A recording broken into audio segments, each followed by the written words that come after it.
এটা রাখে দিই আমার ইউটিউবে ভিডিও বলে প্রায় 2 ঘন্টা হয়ে গেছে এখনো পর্যন্ত মিছিলের যে শেষ অংশ সেই শেষ অংশটা কিন্তু এখনো পর্যন্ত চোখেই পড়ছে না। সবাইকে একটু দেখাই, সবাই দিক তাকাও তো একটু,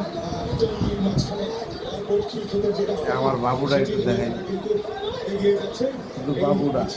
শরীর হয়েছেন বিভিন্ন শ্রেণী পেশার মানুষ। যে আন্দোলনটি শুরু হয়েছিল জুলাইয়ের 1 তারিখ থেকে কোটা সংস্কারের দাবিতে, কোটার যৌক্তিক সংস্কারের কথা বলেছিল ছাত্র সমাজ এবং বৈষম্য বিরোধী ছাত্র আন্দোলনের ব্যানারে। এটাতে যাইতে পারলে এটা গর্ব হইতো না, বাচ্চাকে খুঁজতে পারতাম, আমিও ছিলাম মা এখানে। বাংলা ব্লকের মতো নতুন একটি কর্মসূচি তারা দিয়েছিল, যে কর্মসূচিতে মানুষজন রাজধানীর যে বিভিন্ন পয়েন্টগুলো আছে এবং সারা দেশে বিভিন্ন যে গুরুত্বপূর্ণ যে পয়েন্টগুলো আছে মহাসড়কে, সেই সব জায়গায় তারা অবস্থান নিয়েছিল এবং সেই অবস্থান নিয়ে তারা বাংলা ব্লকের পালন করে 3 দিন। এরপর 2 দিন যে মাঝখানে সময় ছিল, সেই 2 দিনের পর আবারও কিন্তু যে কর্মসূচি সেটির নাম ছিল কমপ্লিট শাটডাউন।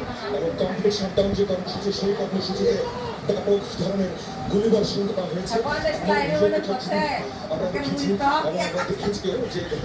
যে এই ঘটনা কত মানুষ হয়েছেন এবং যারা আহত হয়েছে তাদের পরিবারের যে সদস্যরা, তারা সবাই মিলে কিন্তু যে বিভিন্ন রাস্তায় নেমে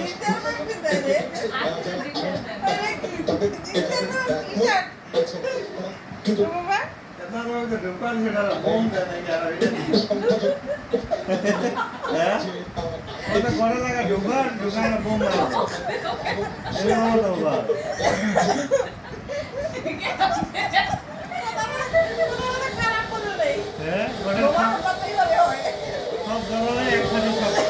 অস্তিত্ব দেবে, অস্তিত্ব থাকবে।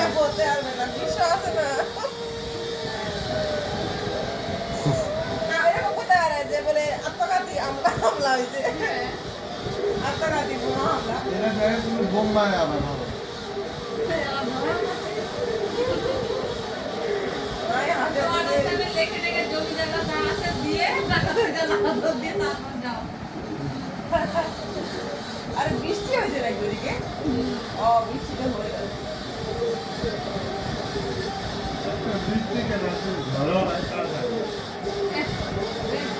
এই মিছিলটা কই থেকে আসতো জানো?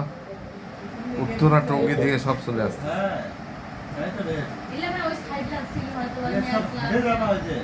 হ্যাঁ, দর্শক আপনারা দেখছেন মানুষের ঢল আসলে ঢাকার রাজপথে। মূলত মার্চ টু ঢাকা কর্মসূচি ছিল বৈষম্য বিরোধী ছাত্র আন্দোলনের ব্যানারে। পরবর্তীতে যে ছাত্র জনতা আন্দোলন গ্রুপ হয়, বিভিন্ন পয়েন্টে আসলে অবস্থান নেয় সাধারণ মানুষকে। সেই জায়গাগুলো থেকে আসলে পরবর্তীতে সকাল 11টায় যে কর্মসূচিটি ছিল, হাতে হাতে আসলে বিভিন্ন পয়েন্ট থেকে ঢাকার প্রবেশগুলোতে এই বাংলাদেশ থেকে এই কেমনে পতন, কেমনে পতন হয় দেখছি। আহ্বান ছিল আন্দোলনের